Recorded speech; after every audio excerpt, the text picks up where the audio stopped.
Kids Company, l'une des ONG les plus respectées du Royaume-Uni. Dirigée par Camilla Batman-Gelidge, elle avait levé des millions de livres pour aider les enfants en détresse. Soutenue par des célébrités, des politiciens et même le gouvernement britannique. Elle était devenue un symbole de solidarité nationale. Mais en 2015, quand les autorités décident de s'y pencher, l'horreur apparaît. L'enquête révèle que l'ONG dépensait plus de 90% de ses dons en frais de fonctionnement et salaires, dont celui de la directrice qui était d'environ 100 000 € par an. On découvre une gestion chaotique, des dépenses injustifiées et pire, des accusations d'abus sexuels sur mineurs émergent au sein même de l'organisation. Kids Company ferme ses portes du jour au lendemain et laisse des milliers d'enfants sans aide et des donateurs trahis. Mais surtout, une question que personne n'ose se poser. Combien d'ONG ressemblent à Kids Company mais n'ont pas encore été découvertes? Parce que cette histoire, c'est pas un cas isolé. Parfois, le monde humanitaire, il cache des réalités bien plus sombres que ce que t'imaginais. Parce que ce que tu vas découvrir dans cette vidéo, c'est que certaines ONG ont transformé ta générosité en un business vraiment lucratif. Parce que derrière les visages souriants, les slogans et les visages d'enfants affamés, il y a un système industriel qui brasse des milliards, emploie des experts en marketing et rémunère grassement ses dirigeants. Et tout ça, ça fonctionne grâce à ta culpabilité, ta générosité et ta bonne conscience. Peut-être que même aujourd'hui, tu penses que les ONG sont des petites associations bénévoles qui se battent pour des bonnes causes. Non.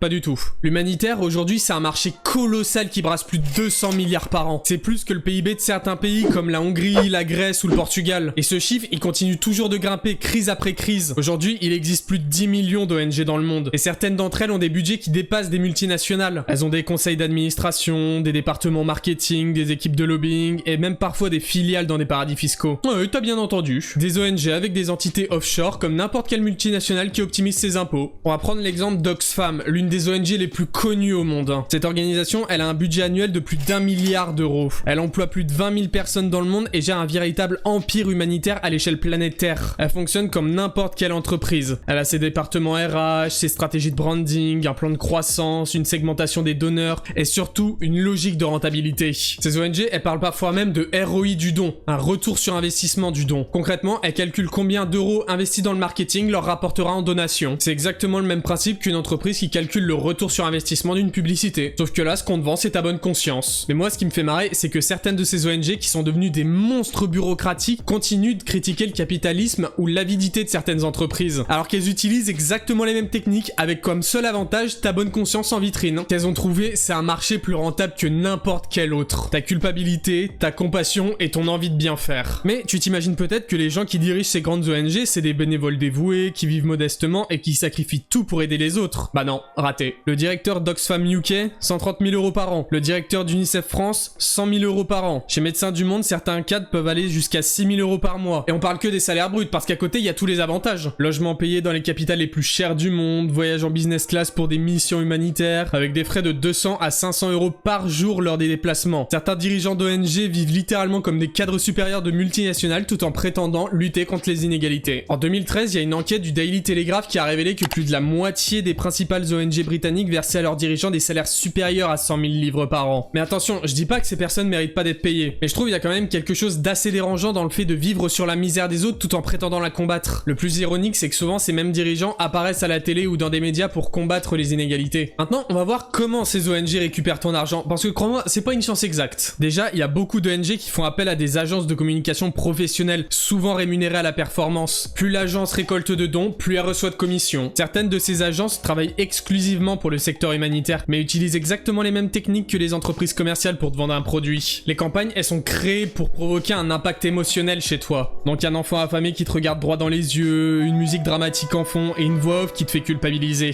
What would you do if there was a child right in front of you?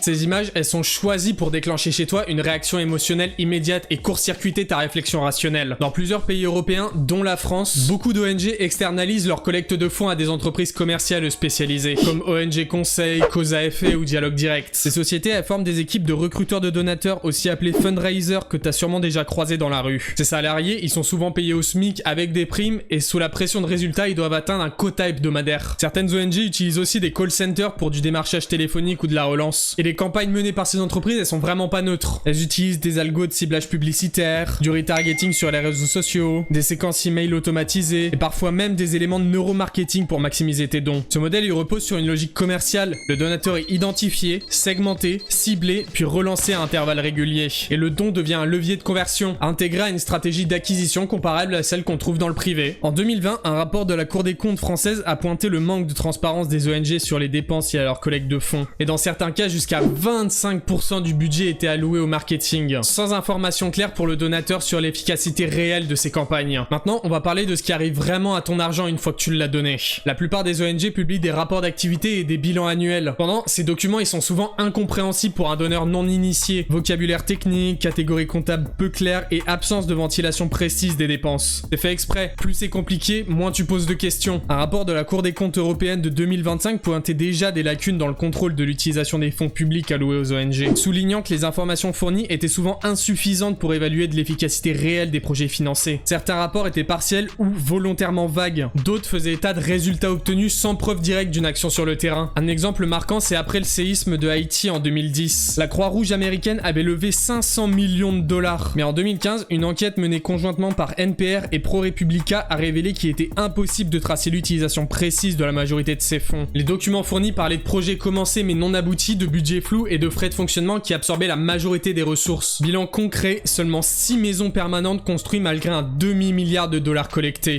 La traçabilité des dons étant quasi inexistante, c'est impossible de savoir combien de ton argent est réellement arrivé auprès des bénéficiaires. Les ONG jonglent avec les chiffres, mélangent les budgets et diluent les responsabilités. Et dans certains cas, des ONG ont refusé l'audit complet de leurs comptes par des structures indépendantes. Elles invoquent généralement la confidentialité, la sécurité des bénéficiaires, la complexité du terrain ou d'autres prétextes pour éviter la transparence. Dans les cas les plus extrêmes, on estime que sur 100 € donnés, moins de 20 à 30 € peuvent réellement atteindre les populations ciblées. Le reste part en salaire, en frais de siège et en campagne de communication pour récolter encore plus d'argent. Mais en plus des dérives de gestion et de rémunération, plusieurs ONG internationales ont été impliquées dans des scandales majeurs dont des abus sexuels, des détournements de fonds ou des manipulations politiques. Entre 2016 et 2018, l'ONG britannique Save the Children UK a couvert plusieurs cas d'abus sexuels et moraux au sein même de sa direction. Les employés ont alerté sur un climat toxique et des comportements inappropriés répétés, mais aucune réaction sérieuse de la part de la hiérarchie. Le patron de l'époque, Justin Forsythe, a été accusé à plusieurs reprises d'avoir tenu des propos déplacés envers ses collaboratrices. Plutôt que de le sanctionner, l'organisation a préféré étouffer l'affaire et il a tranquillement rejoint l'UNICEF après ça. Un autre cadre impliqué, Brendan Cox, a lui aussi été accusé de comportements graves et il a fini par quitter l'ONG.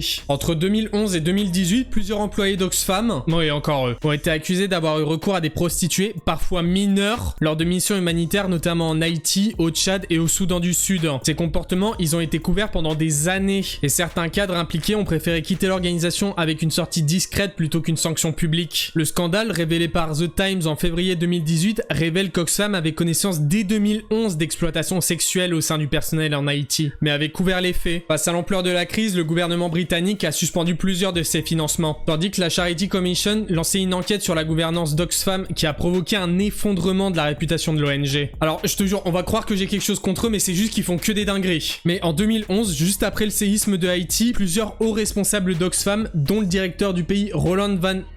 je sais pas comment on le dit, ont utilisé des fonds humanitaires pour organiser des soirées avec des prostituées dans des villas louées par l'ONG. Ces fonds, ils provenaient en grande majorité des dons publics et privés censés financer l'aide d'urgence. Une enquête interne menée par Oxfam a confirmé les faits. Comportements sexuels inappropriés, intimidation de collègues et utilisation abusive des ressources. Mais plutôt que de transmettre ces informations aux autorités locales et judiciaires, Oxfam a choisi de faire taire l'affaire pour éviter un scandale, se contentant d'accepter les démissions ou les départs négociés avec les responsables impliqués. Au début des années 2000, plusieurs ONG américaines financées par USAID, la NED ou la Freedom House ont été impliquées dans des opérations de soutien à l'opposition vénézuélienne, en particulier lors d'un coup d'état manqué contre Hugo Chavez en avril 2002. Officiellement, ces financements servaient à promouvoir la démocratie et les droits civiques, mais des enquêtes menées par le New York Times et le CRS ont révélé que ces ONG avaient directement soutenu des organisations impliquées dans la tentative de renversement du gouvernement. Des documents internes montraient que ces fonds publics américains avaient été alloués à des groupes d'opposition peu avant le coup d'état. Ce cas, il a mis en lumière la façon dont certaines ONG, sous couvert d'aide démocratique, peuvent devenir des outils d'ingérence politique, en servant les intérêts stratégiques des États-Unis dans les zones politiquement sensibles. Et c'est pas un cas isolé, des dizaines d'ONG ont déjà été impliquées dans des cas similaires, où l'aide humanitaire a parfois été conditionnée à des avantages politiques ou stratégiques. L'humanitaire, c'est maintenant devenu un levier de pouvoir géopolitique, et les ONG sont plus du tout neutres. Elles servent en priorité les intérêts économiques et politiques de leur pays de financement. Mais, et c'est peut-être le point le plus dérangeant de cette analyse, c'est que les ONG ont intérêt à ce que les crises qu'elles combattent persistent. Plus une crise dure et plus une ONG a de raisons d'exister. Et donc, elles peuvent justifier de financement, maintenir leurs effectifs et prolonger leur programme. Mais ce fonctionnement, il crée un dilemme structurel. Imagine une ONG qui réussit vraiment à éradiquer la pauvreté dans sa zone d'intervention. Ils deviennent quoi ses employés? Il devient quoi son budget de plusieurs millions d'euros? Et elles deviennent quoi les carrières de ses dirigeants? Ce mécanisme, il a été dénoncé dès 1997 par Fiona Terry dans son ouvrage Couldn't to Repeat, en expliquant que certaines ONG devenaient structurellement dépendantes du conflit, parce que leur survie financière dépend de la crise. Un exemple documenté, c'est celui dans la région du Tigré en Éthiopie entre 2020 et 2022.